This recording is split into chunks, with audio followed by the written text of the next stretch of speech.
Hi, I'm Jonny Smith. I'm a motoring journalist and I've been driving the Jaguar I-Pace around for the last couple of days, but like most electric car drivers, I want to get the most out of my EV, which is why I've come to meet Giles Lenthall from Jaguar, who's hopefully going to give me some hints and tips. Hello, Giles. Hello, Jonny. How you doing? I'm good, thank you. Yourself? Yeah, good. I'm very good. I've only been driving it 24 hours or so, I'm still just getting used to it. Well, I've been driving one now for about 9 months, so hopefully, if there's any questions, then I hope I can answer them all. But first and foremost, do you want to charge? I would like to charge. That is the most important thing. It is. Let's do it. I'm going to get the cable out.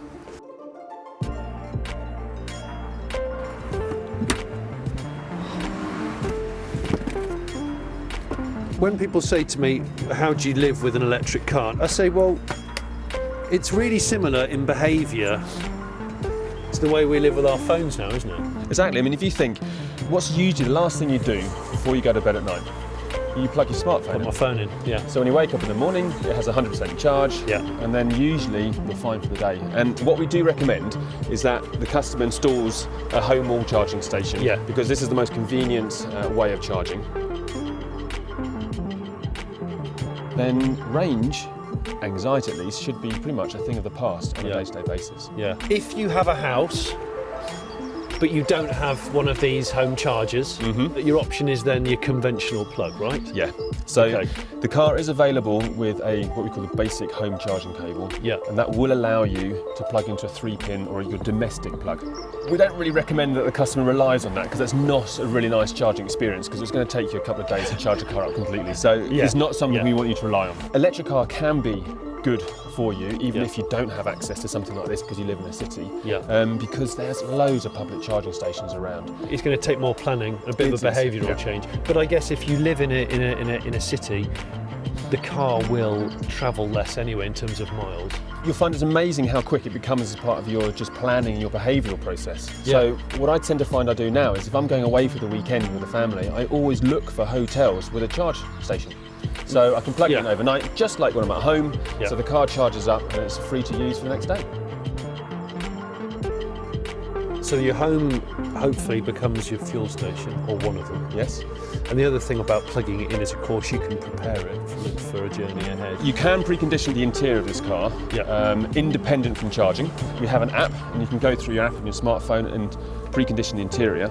However, obviously using the energy out of the wall is more efficient, exactly, in terms of being able to make sure that it doesn't impact your range.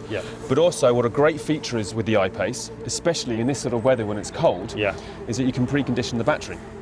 And so when you plug it into an AC supply, such as this, then you can program and say, I'm going to be leaving in the morning, it'll warm the interior, it'll warm the battery, as well as charging, and therefore, when you leave in the morning, you're in the most optimum position. But one of the things I find, and this is really interesting, is you only really need to precondition if you're doing a long journey. So I actually don't ever precondition on a day-to-day basis because the battery has a sufficient charge for me not to worry about it. All right, Giles, so the WLTP range, WLTP, the official testing body, isn't it? Range of the I-Pace is 470 kilometres, or 292 miles. That's right, on one full charge.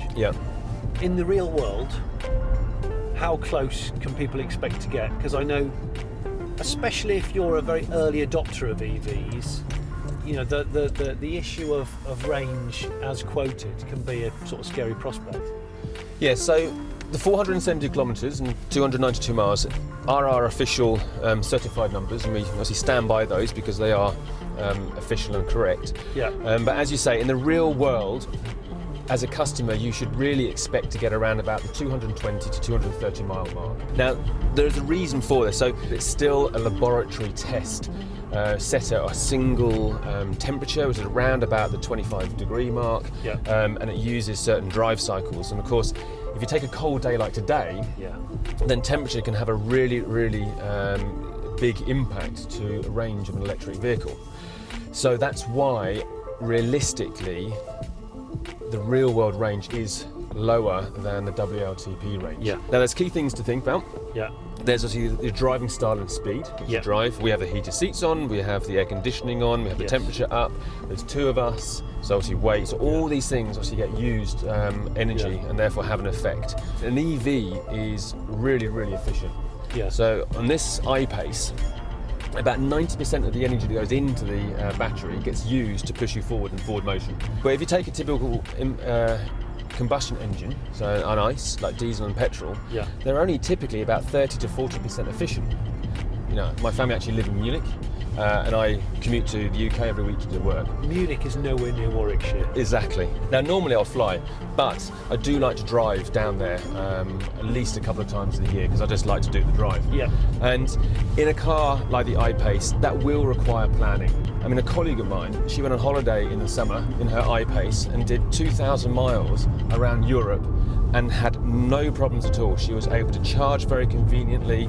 It did not impact her ability to be able to enjoy the holiday and be where she wanted to be when she wanted to be there. She said that she spent all of around about £25 on energy. Yeah. Really? For the whole 2,000 miles.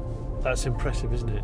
And that's the thing. If you're willing to consider that adjustment, those are the opportunities available to you. Yeah. Also, what we find is once customers make the switch to EVs, they very rarely want to go back. So, regenerative braking. Yeah. What you'll notice, if I go into here, so here we go. So here's regenerative braking, and you've got it at low. Yeah. And how do you feel that the car's driving? It feels like when I come off the throttle, it's coasting like a normal auto.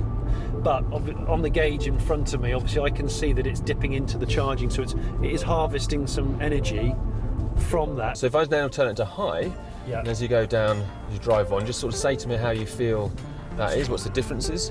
Okay, so You really notice the difference? It's really dragging then, And that really helps in terms of, say, getting as much energy back into the battery while you're doing your driving. And what I really love about the regen braking, to be honest with you, I actually only really drive with regenerative braking on high, because you can have that single pedal driving style. Yeah. And it just really sort of makes the whole driving experience relaxed as well as being efficient. So if you just want to pull up on the left, just up here, then I'll also show you one of the really cool features that we have within the I-Pace that is a real benefit to the customer. Okay. So if you're an I-Pace customer and you have any questions about how the car works and you want to know some new tips, so for example like the range we were talking about or simply how the functionality is, then we have something which we call iAssist, and it's behind here. So you just press that, flips down, and you can press that button. Oh, look at that. And that'll call through to a call centre, and the person at the end of the line is be able to help you with any of your requirements and questions to do with I-Pace. So it's dedicated I-Pace expert guru. So Johnny, I really hope that today's been useful for you. We know that there are a lot of factors that can really influence your range, but by just doing a few behavioural changes, such as charging your car in the same way that you do with your smartphone, so plug in at night, therefore day-to-day range anxiety shouldn't be a problem. If you are going to be going that longer distance, just a little bit of planning might be involved. For example, making sure the hotel you're booking overnight has a charge post so you can charge overnight. Using preconditioning, again, for that longer journey, just make sure that the car's ready for you and that you don't need to use it every single day, but it's very useful for those longer journeys. And then on top of that, obviously the tips of just being able to adjust how the car energy usage is used and how you drive, just to make sure that you can optimise the range, and also just to make sure that you're comfortable adjusting with the day-to-day usage of the vehicle. I mean, we're really proud of the I-Pace. This is a sports car that happens to be an electric car as opposed to the other way around, which means it has all the true DNA traits of a Jaguar, of being a performance car. So we want people to be able to enjoy it, we want people to be able to be enthusiastic and not have to compromise their lifestyle. And those little changes means that they can do exactly that.